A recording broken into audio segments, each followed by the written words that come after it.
Hello everyone. तो gas आज की वीडियो में हम डिवाइड के रिलेटेड जो ऑपरेशंस हैं यानी कि हम डिवाइड एक्सेल में कैसे परफॉर्म कर सकते हैं उसको सिंपली कुछ मेथड्स के थ्रू देखने वाले हैं, जिसमें से सबसे पहला मेथड है फॉरवर्ड स्लैश के थ्रू डिवीजन का प्रोसीजर। तो फॉरवर्ड स्लैश के थ्रू आपने डिवाइड करना है किसी भी नंबर को। जैसे मैं 40 को 5 पे डिवाइड करना चाहता हूँ, तो इसके लिए वेरी सिंपल है, आपने इज इक्वल टू का साइन प्रेस करना है, जो कि हम किसी भी फंक्शन फार्मूला को या ऑपरेशन को स्टार्ट करने के लिए यूज़ करते हैं। उसके बाद आपने पहला सेल सेलेक्ट कर लेना है, फिर जिस पे आपने डिवाइड करना है वो वाला सेलेक्ट कर लेना है। उसके बाद जनाब आप एंटर प्रेस करेंगे तो अब आप ये देखेंगे कि 40/5 8 रिज़ल्ट आ चुका हुआ है। ठीक है।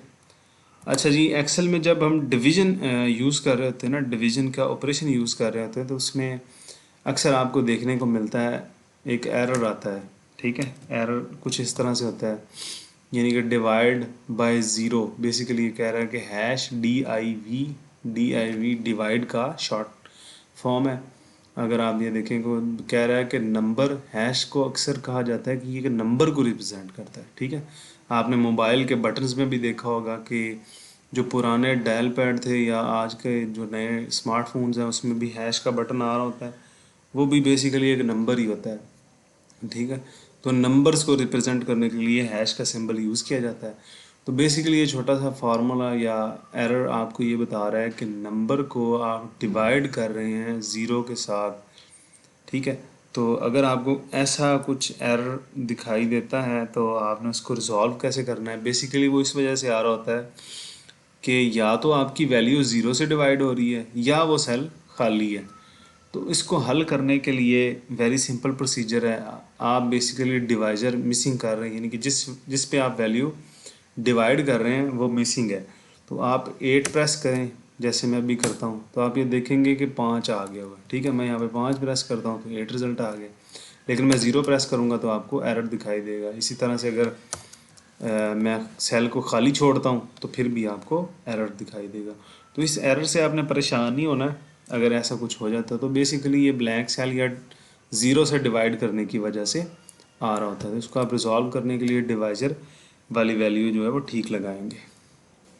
अच्छा जी, उसके बाद जो सेकंड मेथड है उसमें कोटेशन और मॉड के फंक्शंस को हम यूज़ कर सकते हैं डिवीज़न में।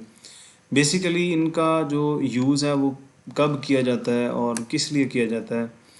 इनका हम यूज़ जो कोटेशन का फार्मूला है वो तो हम उस वक्त यूज़ करते हैं, जैसे कि अगर मैं इसको 43 को डिवाइड करता हूँ 8 से, तो मेरे पास जो वैल्यू है वो पॉइंट्स में आ रही है, यानी कि 5.375।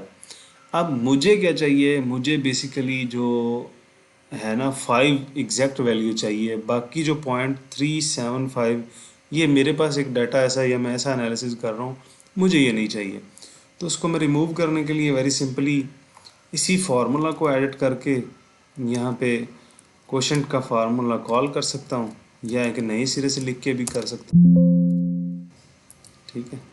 इसमें बेसिकली आपने फॉरवर्ड स्लैश नहीं यूज़ करना होता, तो इसको रिमूव करके आप यहाँ पे कॉमा लगाएंगे और एंटर प्रेस करेंगे तो अब आप देख सकते हैं कि 0.375 जो है वो अब ख़त्म हो गया। हमारे पास सिर्फ और सिर्फ जो 5 वैल्यू है वो आ चुकी हुई है। अच्छा, उसके अलावा जो एम ओ डी का फंक्शन है, एम ओ डी का फंक्शन बेसिकली उस वक्त यूज़ किया जाता है जब हमें जो डिवाइड हो रहे होते हैं नंबर्स उसमें से रिमाइंडर चाहिए होता है। जैसे कि अगर हम 40 को डिवाइड करें ना 8 पे, तो हमें हमारे पास जो रिज़ल्ट आएगा वो एग्जैक्टली 5 आएगा। तो जो ऊपर वाला 3 नंबर है वो एग्जैक्टली डिवाइड नहीं होता है 8 पे। तो मैं चाहता हूँ कि मेरे पास जो 3 नंबर है वो अलग आ जाए, 40 डिवाइड होके अलहदा आ जाए। तो हम 43 यानी कि 3 जो वैल्यू है, जो रिमाइंडर बेसिकली बनता है, उसको हम अगर अलहदा से निकालना चाहते हैं तो उसके लिए आपने इज इक्वल टू का साइन प्रेस करने के बाद क्यू प्रेस करेंगे, तो सॉरी मॉड प्रेस करेंगे, इनके एम ओ डी लिखेंगे। तो आप यहाँ बताएंगे कि कौन सा नंबर है और फिर वो वैल्यू बताएंगे जिस पे आप डिवाइड कर रहे हैं, इसको डिवाइजर कहा जाता है। उसके बाद आप पैरेंथेसिस क्लोज करेंगे, एंटर प्रेस करेंगे तो आपके पास 3 वैल्यू आ जाएगी बेसिकली। ठीक है। अगर मैं यहाँ पे ये वाला क्वेश्चन का फार्मूला क्लोज करता हूँ ठीक है, तो आप ये देखेंगे जो 0.375 है वो बेसिकली 3 की वजह से आ रहा था। तो अगर हम इसको अलहदा कर देंगे या रिमाइंडर को अलहदा निकालना चाहेंगे तो उसके लिए हम MOD का फंक्शन यूज़ कर सकते हैं।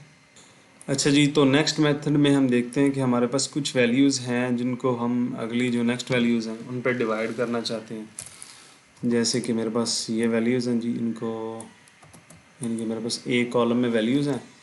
अब इनको मैं डिवाइड करना चाहता हूँ जो B कॉलम में वैल्यूज़ हैं उनके साथ मेरे पास रिज़ल्ट जो है वो C कॉलम में आ जाए। तो इसके लिए मैं इज इक्वल टू का साइन प्रेस करूँगा और A कॉलम की पहली वैल्यू सेलेक्ट कर लूँगा और उसके बाद B की पहली वैल्यू सेलेक्ट कर लूँगा। फिर मैं इसको ड्रैग कर देता हूँ यहाँ से यहाँ तक, या ये कॉर्नर पर रख के डबल क्लिक करूँगा तो ऑटोमेटिकली वैल्यूज़ जो यहाँ तक फिल हो जाएंगी। ठीक है जी, तो ये बेसिकली एक कॉलम को दूसरे कॉलम के थ्रू डिवीजन का प्रोसीजर है। अच्छा जी, तो इसी तरह अगर मैं इसी वैल्यूज़ को एक नंबर पे डिवाइड करना चाहता हूँ तो उसके लिए मैं बेसिकली क्या करूँगा, मेरे पास ये 5 का नंबर है, ये बेसिकली कांस्टेंट नंबर है जिसको मैं डिवाइड करना चाहता हूँ। प्रोसीजर है, आप कह सकते हैं कि किसी भी कॉलम को आप डिवाइड करना चाहते हैं कांस्टेंट नंबर पे, तो उसके लिए आप फार्मूलेशन के थ्रू कुछ ऐसे कर सकते हैं। आपको जहाँ पे रिजल्ट चाहिए उस कॉलम में आप चले जाएंगे या सेल में चले जाएंगे, इज इक्वल टू को साइन प्रेस करेंगे, पहली वैल्यू जो जिसको आपने डिवाइड करना है, जिस पे डिवाइड करना है उसको सिलेक्ट करेंगे फॉरवर्ड स्लैश के बाद, और फिर F4 प्रेस करेंगे जो कि है एब्सोल्यूट रेफरेंस, जिसके बारे में हम पिछले लेक्चर्स में सब्ट्रैक्ट और मल्टीप्लाई के लेक्चर्स में पढ़ चुके हुए हैं। अगर आपने वो वीडियोस नहीं देखी तो आप जाके देख सकते हैं, वो वाली वीडियोस प्लेलिस्ट में मौजूद होंगी। तो अब आप एंटर प्रेस करेंगे और इस वैल्यू को ड्रैग करके नीचे लेके आएंगे, तो अब हम बेसिकली देख सकते हैं कि एक एक वैल्यू को 5 पे डिवाइड कर दिया हुआ, और इस पे जो रेफरेंस आ रहा है वो भी 5 का है, इस पे जो रेफरेंस आ रहा है वो भी 5 वाले सेल का है, यानी कि बेसिकली जिससे हम डिवाइड कर रहे हैं उसके साथ डबल डॉलर साइन आ गया और ये वैल्यू, ये रेफरेंस नंबर चेंज नहीं होगा। अच्छा जी, जो इसका लास्ट मेथड है डिवाइड का, या जो 4 ऑपरेशंस हैं जैसे कि मल्टीप्लाई और सब्ट्रैक्ट, डिवाइड, इनको हम जो ऑपरेशन परफॉर्म कर सकते हैं, यानी कि मैं एक कांस्टेंट नंबर पे डिवाइड करना चाहता हूँ इनको, जैसे कि मेरे पास कुछ ये वाले नंबर्स मैं ले आता हूँ जी नेक्स्ट कॉलम में समझाने के लिए कैसे काम करता है। तो बेसिकली मेरे पास ये वाले नंबर्स हैं, अब मैं इसको चाहता हूँ कि मैं बगैर फार्मूलेशन के 2 पे सबको डिवाइड कर दूँ, तो आपने जिस वैल्यू पे डिवाइड करना है उसको कॉपी कर लेंगे और जिनको डिवाइड करना है वो सिलेक्ट करेंगे रेंज में, स्पेशल पेस्ट पे आएंगे और ये operations add subtract multiply divide, ये जो पेस्ट स्पेशल वाला डायलॉग बॉक्स है उसमें आ जाएंगे, आप डिवाइड सेलेक्ट करेंगे, उसके बाद आप ओके प्रेस करेंगे जी, और साथ ही आप देख सकते हैं कि सारी वैल्यूज़ को 2 पे डिवाइड कर दिया गया हुआ है। ठीक है जी, तो ये बेसिकली लास्ट मेथड था डिवाइड के ऑपरेशन को परफॉर्म करने के लिए या कांस्टेंट नंबर पे डिवाइड करने के लिए। ये वाला प्रोसीजर भी यूज़ कर सकते हैं आप, और उसके अलावा जो एब्सोल्यूट रेफरेंस वाला है ये वाला प्रोसीजर भी आप यूज़ कर सकते हैं। उम्मीद करता हूँ कि आपको आज की वीडियो अच्छी लगी होगी। अगर आपको वीडियो अच्छी लगी है तो दोस्तों के साथ शेयर करें और वीडियो को लाइक करें, चैनल को सब्सक्राइब वगैरह भी कर लें।